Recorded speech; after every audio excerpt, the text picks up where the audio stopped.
Sayın Şahin Bey Kaymakamım, Sayın Başkanım, Şahin Bey Müftüm, Şahin Bey Belediye'miz tarafından düzenlenen akülü manuel tekerlekli sandalye ve engelli çiftlere evlilik okulu sertifika dağıtım törenimize hoş geldiniz, sefalar getirdiniz. Öncelikle konuşmalarını gerçekleştirmek üzere Türkiye Engelliler Derneği Gaziantep Şube Başkanı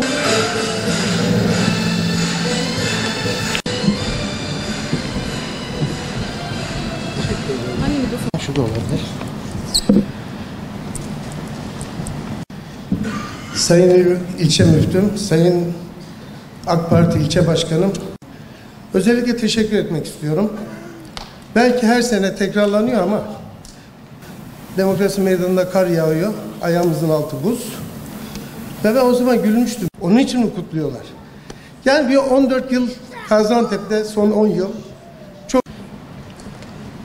Öncelikle şu nikah salonu. Az önce bahsettiğim olaydan biz bu süreç içerisinde eğer bu kentin az önce çıktığım gibi çıkamıyorsa, eskiden olmayan gerek maaş bağlama hususunda gerek evde bakım olsun birçok alanda engelli kardeşlerimize destekler sağlandı. Şimdi bazı dönüşümler kolay olmuyor. Yasa çıkarmak da yetmiyor. Kafalarda, zihinlerde de dönüşüm gerekiyor. Hep söylüyoruz. Herkes engelli adayı. Hepimiz nasıl öleceksek, ölüm bizim için varsa bir gün engelli olmak da hiç bizim için uzak değil. Tam 2049 adet akülü ve manuel sandalye dağıtımı gerçekleştirmişiz. 2049 tane. Ve hiç kimseye sana veremeyiz demeden ihtiyacı olan herkese, ki bunların birçoğu özellikli olan, kişinin hastalığına göre, rahatsızlığına göre teknik özellikleri olan sandalyeler, düz normal manuel sandalyeler değil.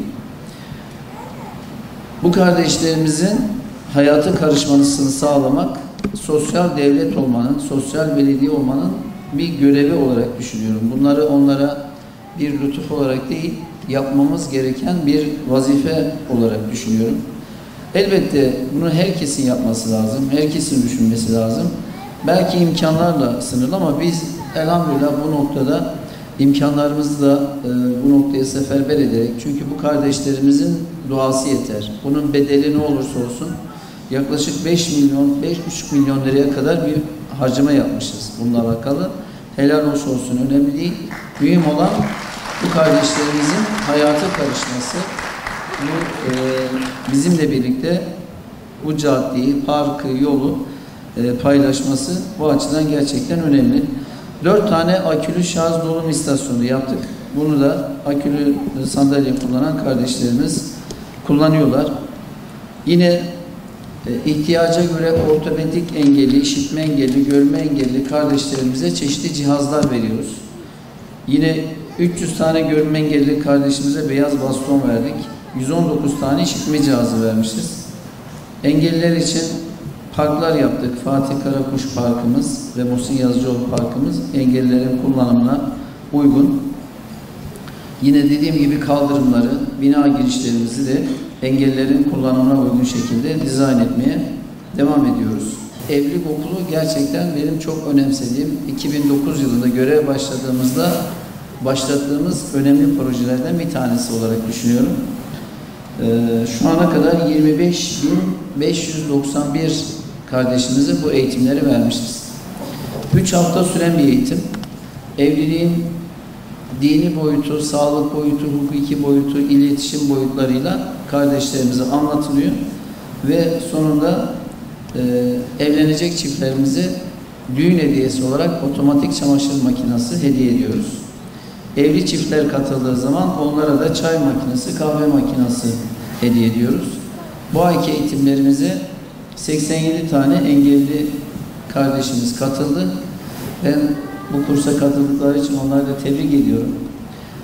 Evlilik hayatını çok önemsiyoruz. Neden? Çünkü insanın önemli dönüm noktaları var. Bir, dünyaya gelmesi, 2, evlenmesi en önemli dönüşüm, bir de ölüm.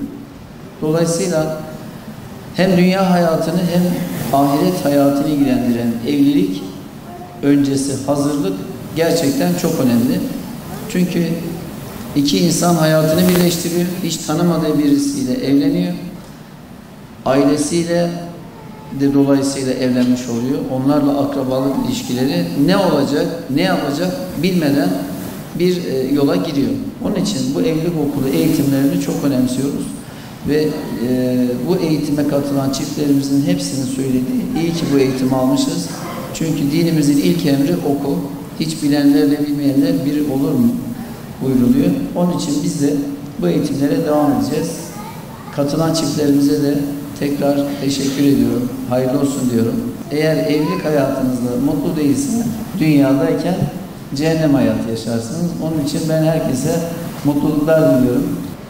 Sen ne yapıyorsun der, ben ibadet ediyorum. İbadet ediyorsun da diyor, ben Leyla aşığım. Leyla'nın aşkından ben seni göremedim. Sen beni nasıl görüyorsun der. Açık su var. Şöyle alalım. Şahin Bey meclis üyelerimizi de davet ediyoruz.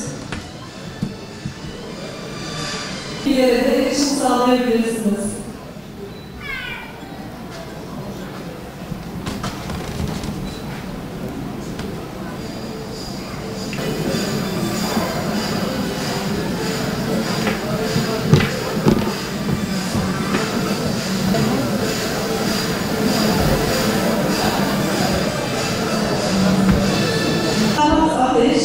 Gülcan Apartı, Mikail Apartı, Gülhan Kuşkun, Hamide. Evet, Hasan